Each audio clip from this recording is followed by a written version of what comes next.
Well, hello everybody. Tim W. Rago here, games, movies, and vlogs. How the hell is everybody? And I am joined with my friend here, Instagrammer and creature fanatic, or fellow creature fanatic. Hey, how's it going?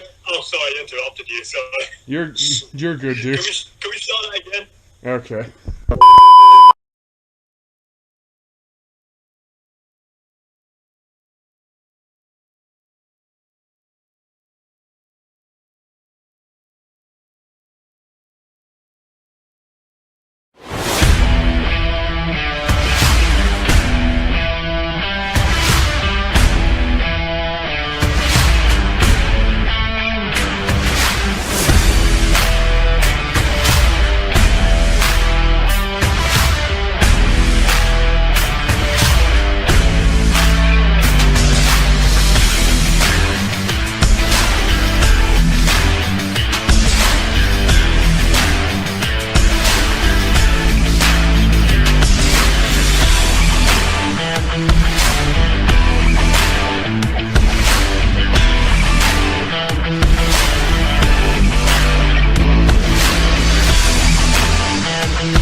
Hello everybody, Tim W. Rago here, games, movies, and vlogs. How the hell is everybody? And welcome to episode 2 of Paleo Files movie reviews.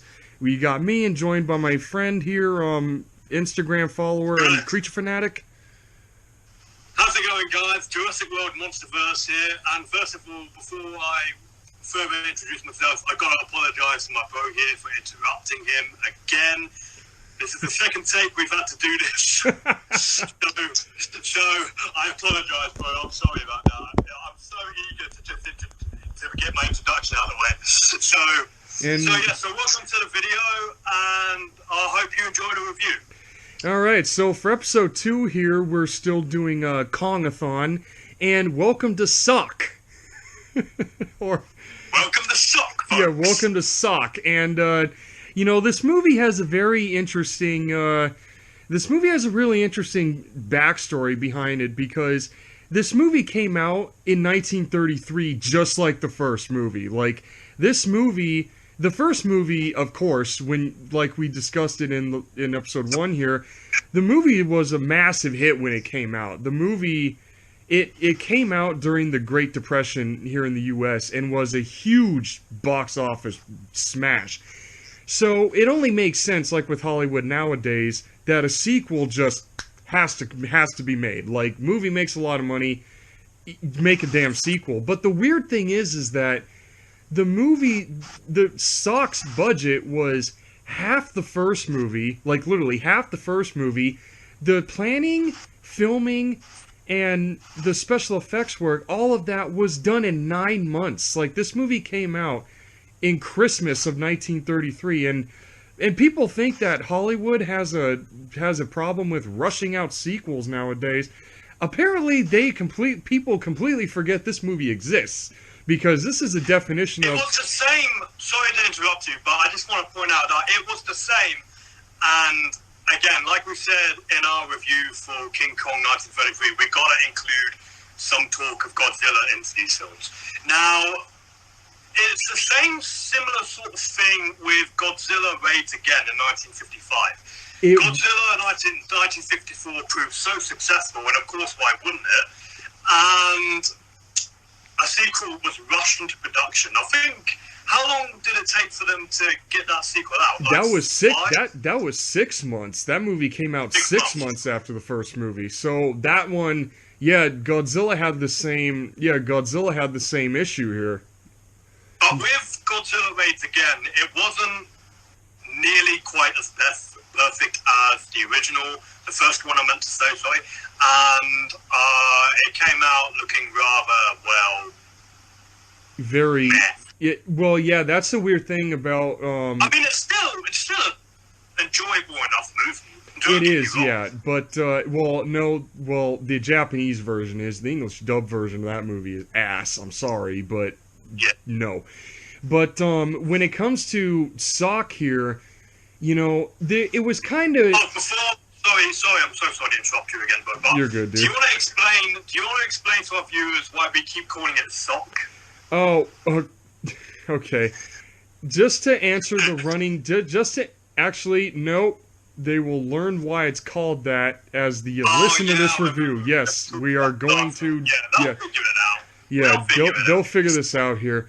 But one thing I gotta say is, I actually okay. I do like the fact that they got Willis O'Brien to do the stop motion again for this.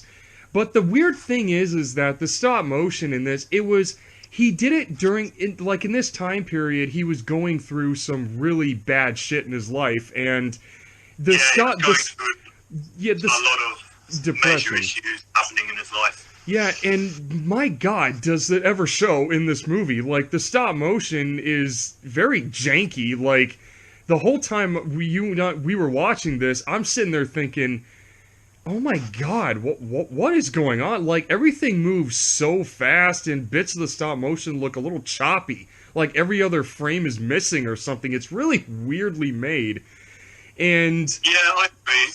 I agree. And like at first, I disagreed with you at first because like even though like when we were watching it last night together for the first time, well not the first time, but I mean like the first time together. yeah, But like the stop motion effects, they're still good, but they're nowhere near as good as how good it was in 1933 King Kong. well in the first It's in the weird- first it's movie, weird saying yes. that. It's weird saying that 1933 King Kong when these movies were both made in the same year, just 9 months apart. Yeah, exactly. And especially with and I will say this, I love the fact though that you have all the returning cast members from the first movie. You got Robert Armstrong back as Carl Denham. The guy who played Captain Englehorn, I forgot his name, but it's the same actor. His name is Frank Reacher. I think Frank that's his name. Riker. Frank Riker. Sorry, yeah, Frank Riker. Riker. I forgot his Frank name. Riker, yeah. Yeah, Frank Riker. Oh, And then sorry for the mispronunciation. Sorry about that. yeah, it's all good. And then also you got, and this is another movie where the cultural references did not age at all. They didn't age no better than the first movie because because Lumpy, or Charlie his name is, the cook, in the opening credits his character is simply called Chinese Cook, which, you know, if that was to be said nowadays, that's kind of racist. That's a little racist, a little bit. Just call the guy Chinese A Cook. little, and it would cause, you know, quite an outcry. Like I said, with With know the how other we movie. mentioned, yeah, and how we mentioned in the 1933 King Kong review how Denham said, what was it he said about something that no white man had ever seen? Yeah, when he was talking about Kong, like when he was talking about Yeah. Kong living on the island, he said that you said his line exactly. And what's so crazy is the actor's name is Victor Wong, and I think his great grandson is Victor Wong the Third, was the dude from Tremors, was the Asian dude from Tremors, Walter No way. Chang. Was Walter Chang from Tremors, because I was looking this up. I was looking this up a little bit ago because I heard the name Victor Wong and I'm like, wait a minute. So I looked up the cast of the first Tremors, and the Asian dude who plays Walter Chang is named Victor Wong the Third. So I think it was like that's the grandson of the dude who played in this movie, because it was the name is what got me. And it's so crazy that I love and Carl Denham, I love how Sock like takes place a month after the first movie. Like Carl Denham literally says, you know, he's been worried about the whole thing for a month.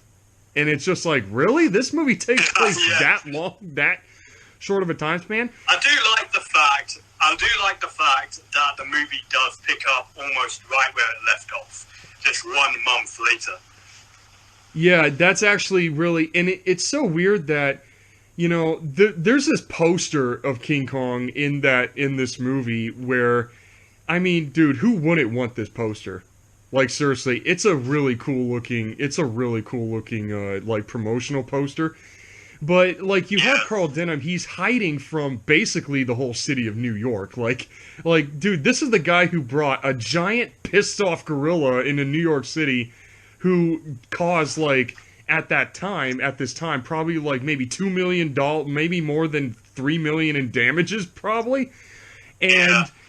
and had to get shot off the Empire State Building, and it's like he's just hiding from the entire city of New York, like, and he names off how many lawsuits, like 11 lawsuits this guy's facing for that shit, and so he's Guy. like, and he's hiding out in this random ass woman's house. How he knows her is never explained. They never explain how he knows this woman, and you got like, and this is like one of the earliest examples of character development in a creature movie, because you see Carl Denham in this movie and he's kind of like, he regrets what he did. Like, he regrets what he did to... Yeah, I love his character arc in this film. Between these two films, I love the character arc of Carl Denham. Yeah.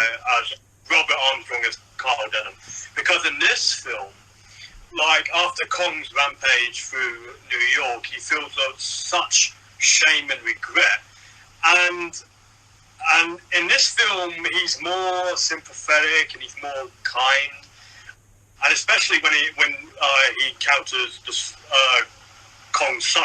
Yeah, when he encounters the little guy on Skull Island, but it's so funny how it's so weird that the little guy's name is Kiko. They never say it in the movie, but every time you look on the internet, the little guy's name is Kiko, like literally Kiko, which is kind of I mean, I guess the name kind of fits for the little guy, but it does kind of fit him. But what's actually kind of crazy is like Carl Denham. I love like how back then the law couldn't track you everywhere you go, so he hops on board the Venture again, and he starts doing like cargo jobs with Englehorn to try to get some money. He does they do all these cargo jobs to evade the law, and I love how Englehorn is like. It supports that. Like, he just sees that Carl Denham just wants to... he basically helps Carl Denham do a fuck all. Like, and so they go to all these places, and then, this is another poorly aged cultural reference, where they end up in a circus of monkeys. Like, these little capuchins, I think we said they were? They look like... They must be capuchins, because they look like capuchins. Yeah, but you see like these trained monkeys in this band, and these poor animals, it's like they're playing the instrument.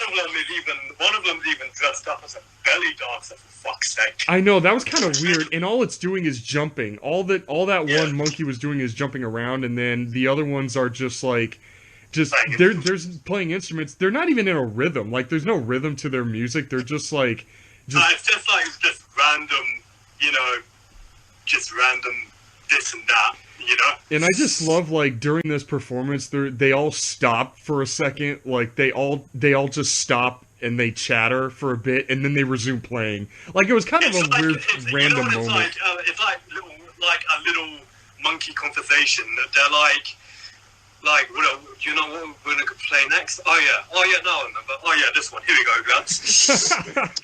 I know, just so weird seeing it. And then there's one point, like, where the dancing one stopped for like 2 seconds before jumping around the stage again. And then we're introduced to...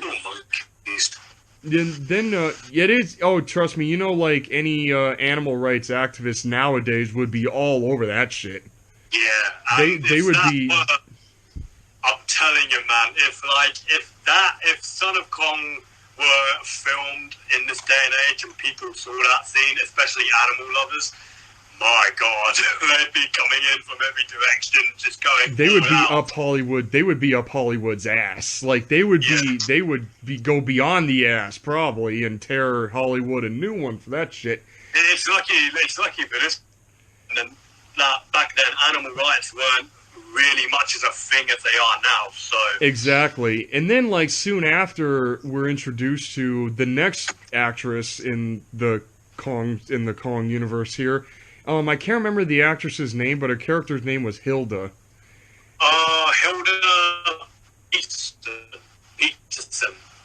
Wait, what's her name Hilda again? Peterson. Oh, yeah. And Hilda. and we just had a monkey moment. We just stopped for a second, wondering what the hell's happening, just like in that damn movie. That was out of nowhere. Jesus. You know, that's what I mean. Like, just like in the movie when the monkeys went silent, so did we just now. We just had a monkey moment. We had a monkey moment. And dude, folks, when it comes to doing reviews, joking around is what makes the videos makes the videos entertaining. So yes, you will hear this a lot when it comes to a lot. But I can't tell like who's that more. That was really weird though. We talked about that scene, you know, where a monkeys are in a band and they're doing this, and then they stop, and then they keep going. That's what just happened off. What the fuck was that? What the fuck was that? That was a little like that was interesting. Like what the hell? Like what the hell was that? What the hell was that? Monkey. We're monkeys now. Yeah. Anyway, let's get back to the review, right? Yeah, exactly. No, but what's so crazy is I love the fact that we get introduced to the character Hellstrom, who gave Carl Denham the map to Skull Island, where it was interesting that we saw where Carl Denham got the map from, and it was from that dude. And what's so crazy is, I guess that he's been to Skull Island before. The way they insinuated it, that Hellstrom, he's been to Skull Island way before he gave the map to Carl Denham. And Hellstrom's an asshole. He's like the biggest asshole in this movie. Like seriously, he's such a drunken asshole. The entire movie. Who's he played by? John Marston, right? John Marston. I think that's what his name was. That's the actor's name. John Marston. I mean, is it me? Niels Helmstrom. Is it me, or is like he's just good at being an asshole? Like he plays the.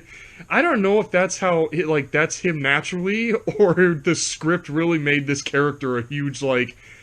I want you to die. Like I want a creature to freaking kill you. It could be one of those scenarios, where you have a villain that you love to hate, but the actor who plays a villain so well like that is actually probably one of the nicest, kindest, sweetest people you could ever hope to meet.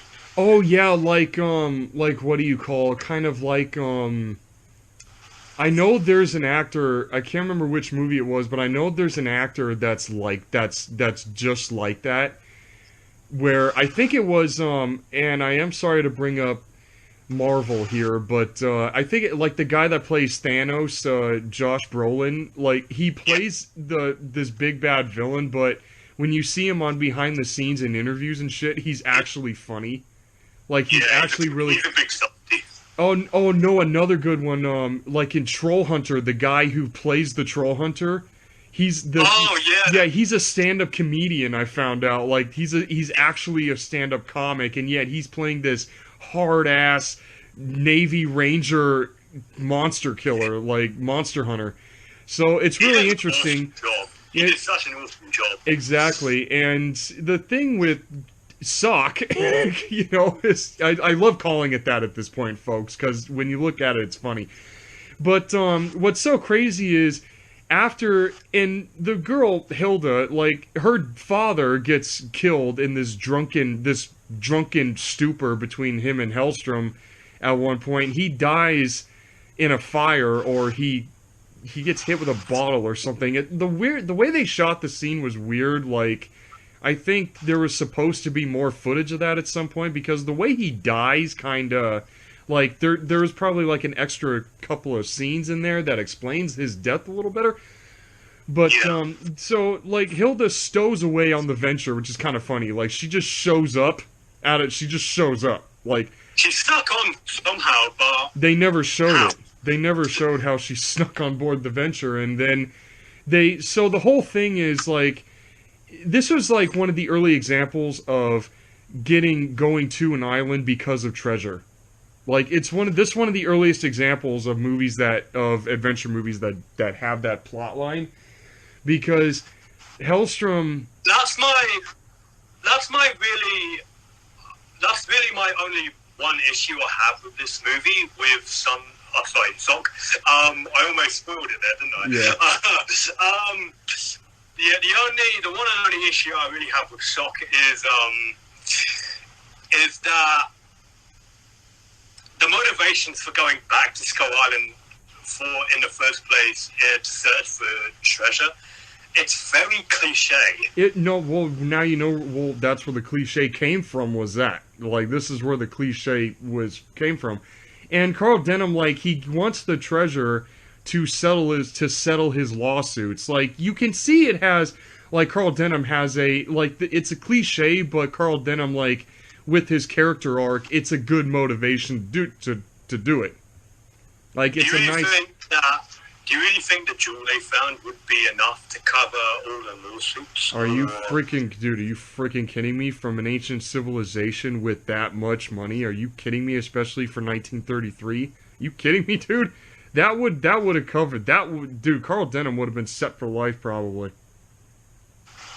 Well, I don't really know. I mean,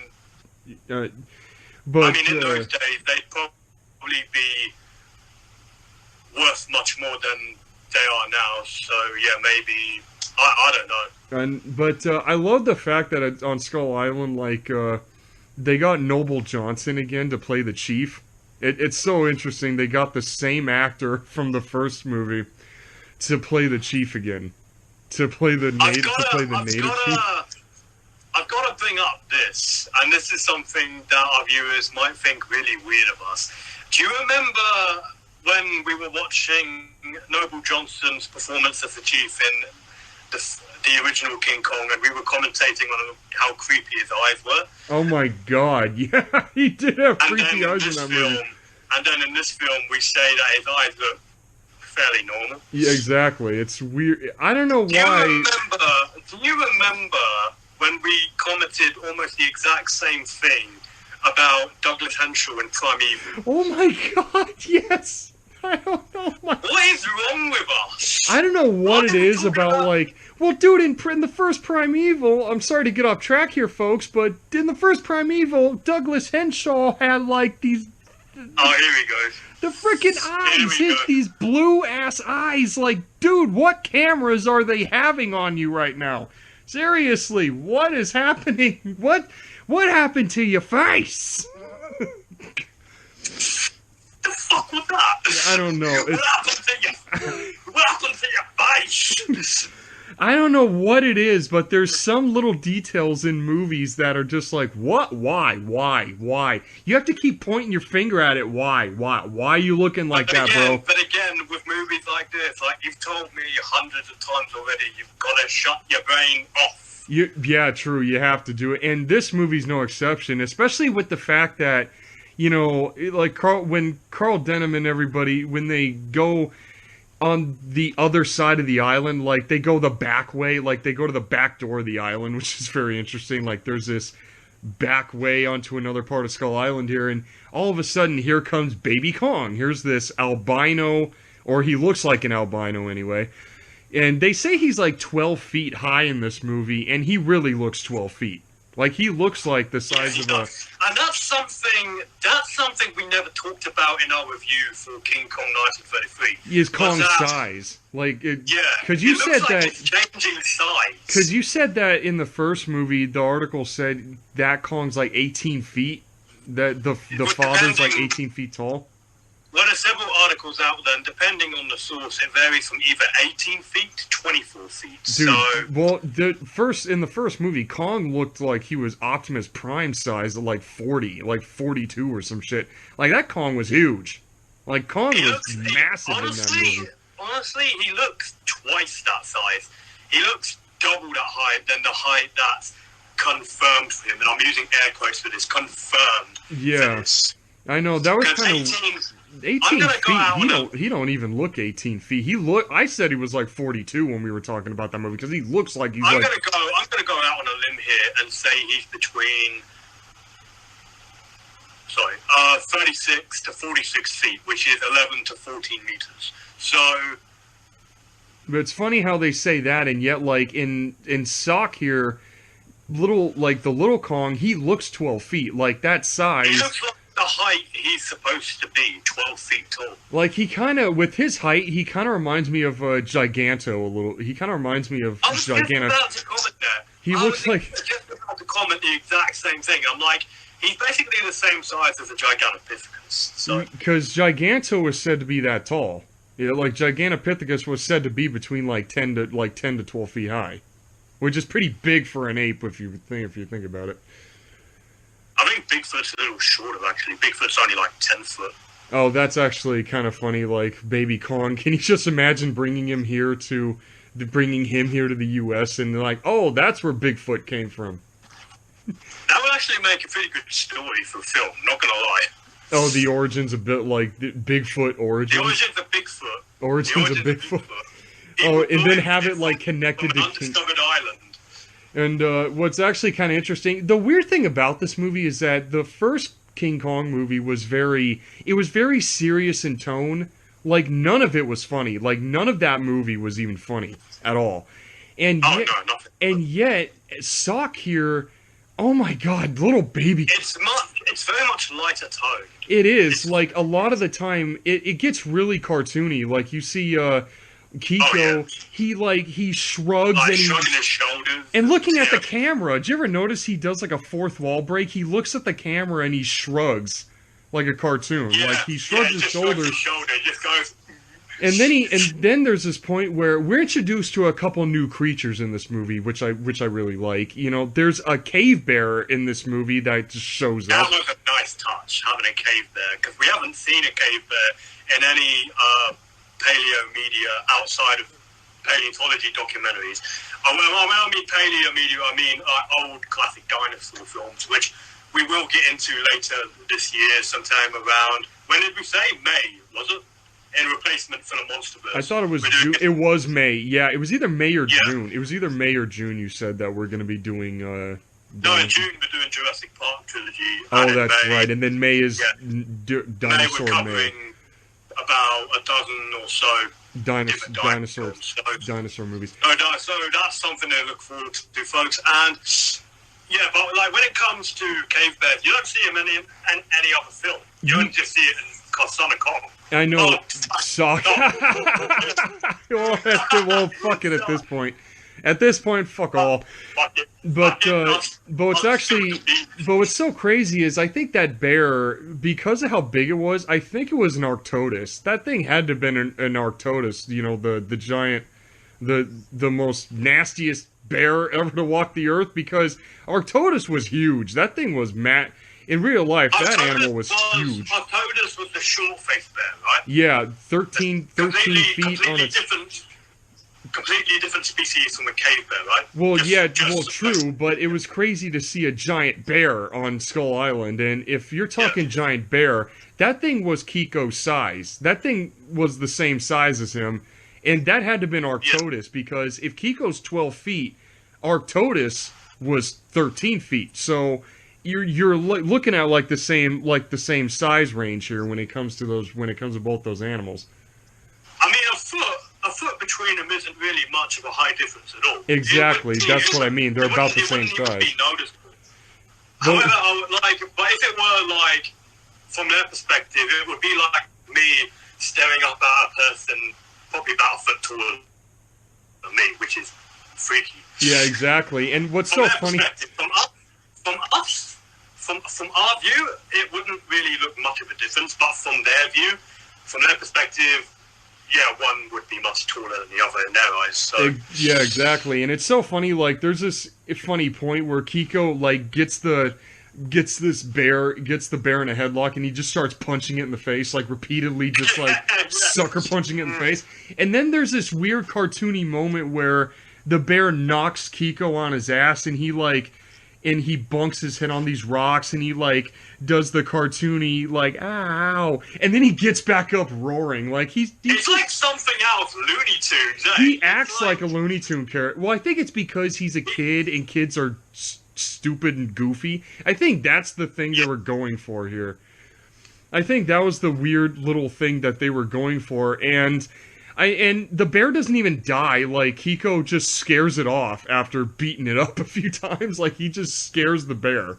Like, the bear... I'm actually happy the bear don't die. I'm actually happy the bear doesn't die. Because it's a really good model. Like, the model for this bear actually looks super... It looks really good. It is a really good model. And then another model that shows up is a Styracosaur, which apparently is from a deleted scene from the first movie. And then they just decided to throw it in here. Like, I love how in this movie... I think that was a good decision on their behalf, because I don't like it when other creatures that were meant to be included or featured in the film then suddenly just get casted out. I really don't like it when they do that, but I know, like, you have to make room and space for others to fit in, but still, it's a little disappointing. But either way, they make it work here by including the Styraco into socks. So yeah, and what's so weird, what's actually cool is I love like how when it comes to when it comes to sequels to movies, they give like there's new varieties of creatures to deal with, because there's no, like, between this movie and the first movie, the creature cast is very different. Oh yeah, from movie to movie. That's another thing that I like about this film. Like they have completely new creatures to deal with in Socks. And honestly, this version of Skull Island, man, it's got to be easily one of my most favorites because of the menagerie of creatures that we see on it. Even lesser popular known creatures, like I gotta say, and like I really want to get this out of the way, so I might be rambling a little here. Oh, just go on ahead, dude. Just yeah, you're good. So there's a scene near the end of the film where we see, I think it's a Nothosaurus. You know the scene where Kiko fights that long necked dragon-looking thing. That dragon-looking reptile, yeah. Yeah, I think they did say it's a Nothosaur. That isn't. They did say it's a Nothosaur. Don't take my word on it, though. Don't take my word on it. But let's just say it is a Nothosaurus, just for the sake of it. Yeah. So this is what I said to my bro last night watching this film. I said I love the fact, and even though I still think that the cave serpent in King Kong 1933 is a Tanistropheus. I don't know for sure, but I like to think it is anyway. Even though it might be a plesiosaur, like an elasmosaur, I don't know. Who knows? Anyway, so I said to my bro last night that when it comes to including lesser known prehistoric animals, especially from like the Mesozoic era, I think the Triassic period is the most underrated age of the dinosaurs. That's true. You don't really see the Triassic get mentioned that much, except in Paleodocs. Like Paleodocs are like the only times you'll ever see the Triassic ever get mentioned. Like it's either the Jurassic or Cretaceous periods that ever get the spotlight most of the time. And I'm like, yeah, exactly. And I'm like, come on, there were lots of prehistoric animals in the Triassic that were just as dangerous. Are you kidding me? Yeah, like Postosuchus. You never see Postosuchus ever get recognition. Like walking with Postosuchus, there was Rudiodon, there was Sympospondylus, there was what else was there? There were quite a few. Herrerasaurus. Herrerasaur, yeah. There's Herrerasaurus, and then I would say Coelophysis, but Coelophysis wasn't really that dangerous. You can kick one easily. You can kick a Coelophysis. They were quite sizable, though. I think they could take you down if they were in a pack. Oh, in a pack, probably, but they were skinny. Dude, they're skinny and very, like, you can choke one, probably. You can choke one and climb up a tree and you'd be okay. Just grabbing it by the neck like an emu and just going, stay the fuck away from me! Exactly, like, you can just choke one of them little bastards, probably. And because their bones are so fragile as well, you could probably just snap it, just like... Oh, and then Nothosaurs. I would say Nothosaurs, but Nothosaurs were like the equivalent to an alligator, where it's like they probably swim up to you and look at you for a minute and then just ditch. Like they probably look at you for a minute and swim away. Like that's what most crocodilians do, eh? They don't. When they swim up to you, they mostly do it out of curiosity. They don't do it just because they're always, hungry.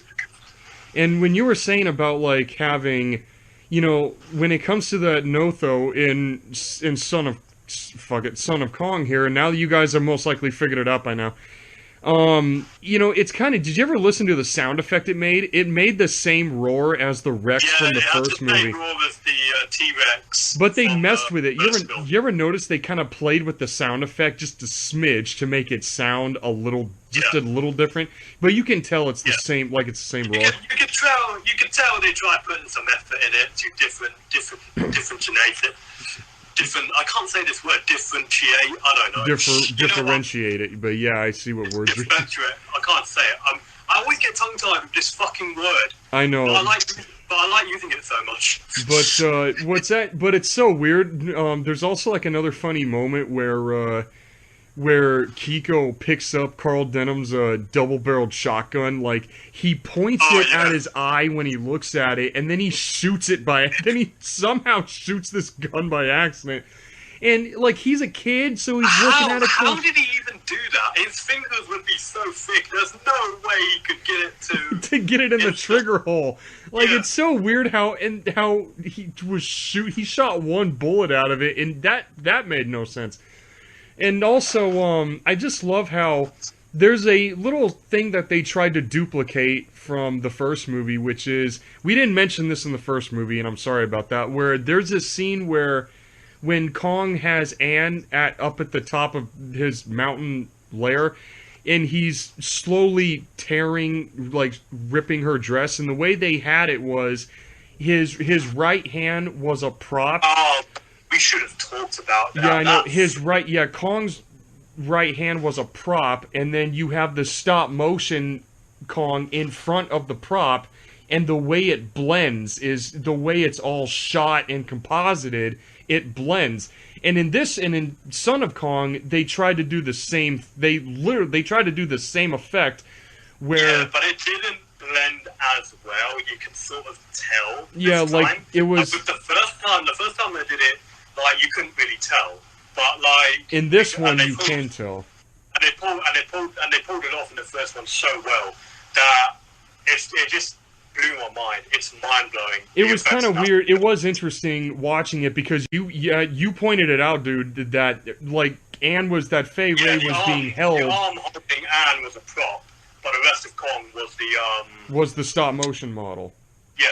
Man, you know, speaking of... And, they tried doing it again in this film, but this time it sort of shows. Exactly. And you know what's actually crazy? Like, I do kind of like how with Kiko, that the model they had for him, the hair was longer. Like, this thing actually looked more like hair instead of, like, fur. It was longer hair on Kiko here. So, I kind of like how that model had a little more, like, touch-up. Like, it had a little more gorilla-ish kind of...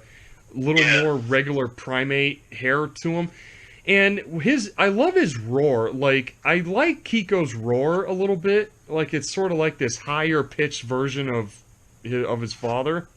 It sort of reminds me of Kong in the Monsterverse, you know, because Kong in Kong Skull Island, he still has a deep roar, but it's not as deep as we hear it in Godzilla vs. Kong. Yeah. Like in Godzilla vs. Kong, it's deep as fuck. And it sounds like a proper roar. But yeah, and then you got in Skull Island, he kind of had, like, a couple of his roars were, like, a little high pitch, kind of. Yeah.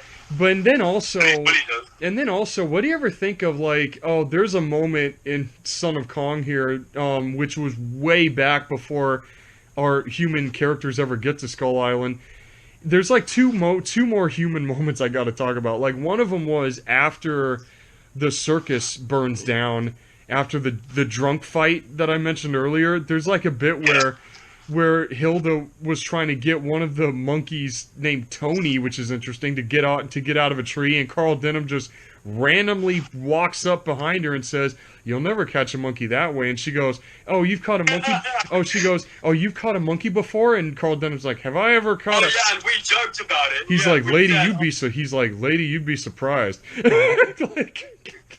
Like, I joked about it, and I said, oh, you caught monkeys before? Oh yeah, last month I caught like a 50-foot tall one and I went on a rampage, and now like I have 11 people going after me for a lawsuit. Yeah, and just like, oh yeah, I know how to catch monkey. Yeah, just knock it out with a gas bomb. Just knock it out with a gas bomb. You said that afterwards, yeah.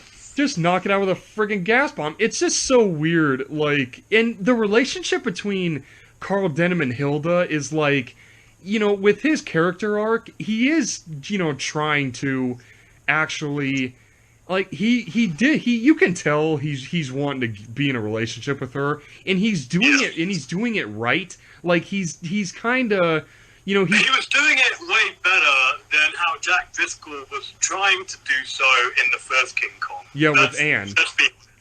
Let's be honest. Yeah, like, Carl Denham has more game than Jack Driscoll does. Yeah.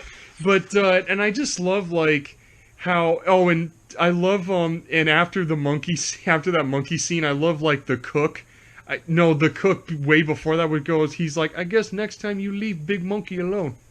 Like, I just love that one line that Charlie says. The line delivery is what makes it funny.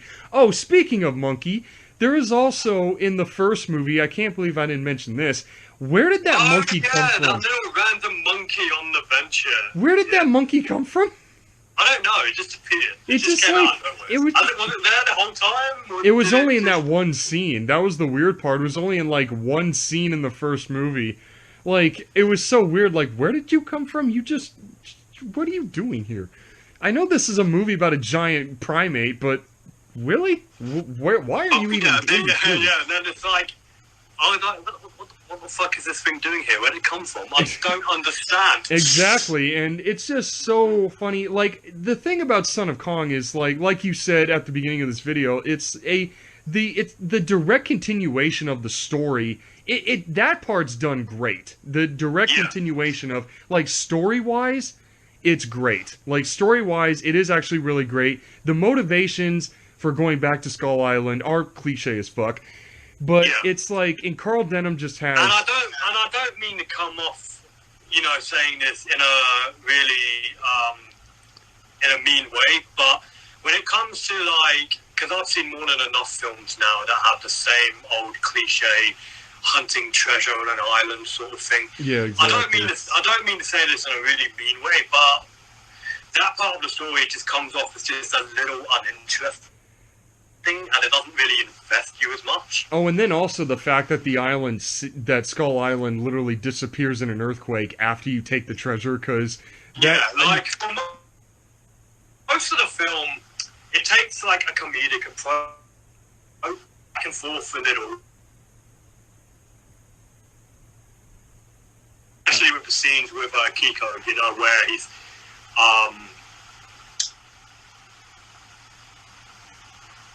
Did we just have another monkey moment? Explain this, was maybe a little later on. Yeah, what do you call, yeah, we just had another monkey moment, sorry about that. We just had, like, another, like, circus monkey moment, but... Okay, I think we're good now. Yeah, what do you call it? The thing is, like, there's really not much else to really say about this movie. It's only an hour and 10 minutes. It's a really short sequel. There's nothing else I can really say about it, to be honest with you. I can't really say... The film itself is only 70 minutes, and with the pacing in this one, like, Skull Island doesn't show up until 40 minutes into the film. So you're going to have to sit through half an hour of just human drama. It's only half an hour, so... Well, in all honesty, y'all are going to laugh at it. I call it human bullshit for me. I don't call it human drama. I call it, you just sit through a bunch of bullshit for 30 minutes for 30 to 40 minutes before something actually happens in this fucking movie. But, yeah, that's why Anyway, have we said everything we wanted to, or is there still some more? I'm trying to think. Is there, like, one more weird... Oh, and then... Oh, no, I gotta mention Hellstrom's death. Like, Hellstrom's death scene. We haven't talked about the island sinking yet. Yeah, when the island starts sinking, that's another cliche. Like, when you take a treasure and something, like, starts falling apart. Yeah, that's what I forgot.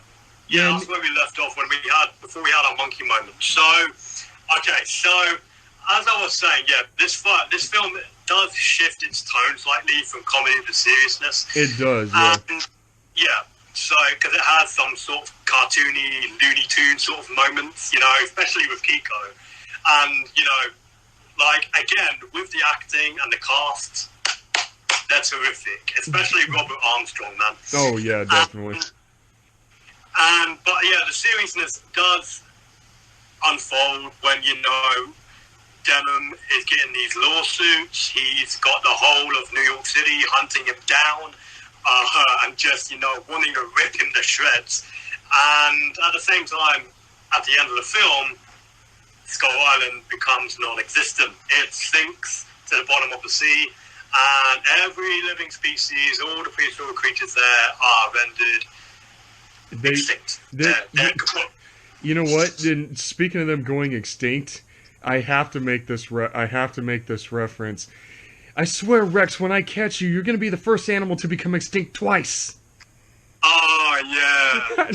Like I had to make that reference. That's actually a reminder before we go on here, I need to say that with our Primeval reviews, because me and my bro here, we've been super busy with our lives on each side. We've been unable to, you know, really catch up with that. But yeah. Don't worry, trust us, we will get to all 5 seasons eventually. Exactly. Like it's one of those things. Like good things come to those who wait, right? Yeah. You know, your patience will wear off, if that's the right term to use. Yeah. Like paid off. Sorry, paid off, not wear off, pay off. Your patience will pay off. My bad, I'm so sorry about that. Yeah, but, and then Hellstrom's death is like another scene I gotta talk about, because it's this big sea serpent looking thing grabs Hellstrom and shakes him around like a ragdoll. It's more like a dragon. It does look like the sea dragon looking thing, and it grabs Hellstrom and shakes him around, and it's so funny. You can tell it was a ragdoll. Like they made a little ragdoll of the guy, and he just gets shaked around. I think he deserved that. Like, and when it comes to human villains, he was a vile piece of shit. And then also, I love how the crew of the Venture do this mutiny scene where they like. There's some parts of Carl Denham's line delivery that are so funny. Like, there's a bit where the crew of the Venture tosses Hellstrom overboard. Like, they literally pick him up and throw him off the ship, and then he swims towards the lifeboat where Denham and Denham just like dunks him underwater. And then he looks at Englehorn and he goes, do we have to have a passenger? Like, does he have to come along? Like, oh, I guess we have a passenger. And then he looks at Englehorn. Do we have to bring him with us?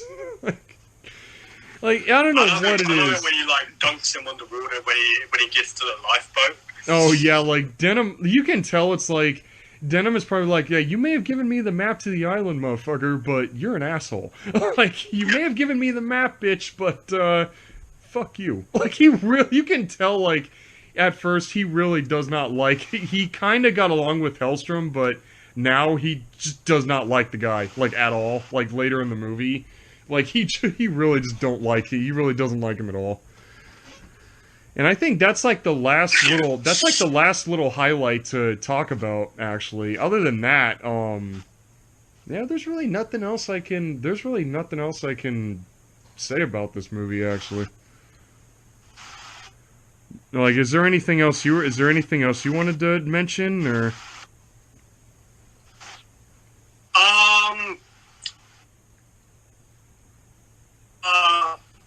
Let's say we wrap this up. I think I'm good. Yeah, I'll give it a rating, eh? Yeah, I gave it a 6.5 out of 10 because it was rushed, and it was a rush movie, and the effects, the models for the creatures look good, but the stop motion kind of ruined it for me a little bit.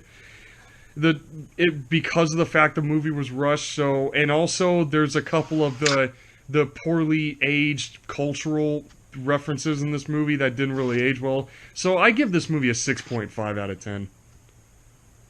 Yeah, I agree with you. Like, originally, I know last night I gave it a little bit of a more higher score. I gave it a 7 out of 10. But thinking about it now, with all we've talked about with its rushed production, 6.5 or 6.5, I should say. Well, I prefer saying 6.5. 6.5 out of 10. Yeah, for a score. All right, so I hope you all enjoyed this review for Son of Kong here. So please be sure to like, share, and Thank you for joining us. Subscribing. Yeah, exactly. And please follow my boy Jurassic World Monsterverse 2. Follow him on it. The link to his Instagram will be in the description below here. And also, come follow me at LizardMan2021. So, this is Tim W. Rago, and I know I already said the dude's name, but tune in next time when we cover the next Solo Kong movie. Alright? Peace out, everybody. Thanks, guys. We'll see you later.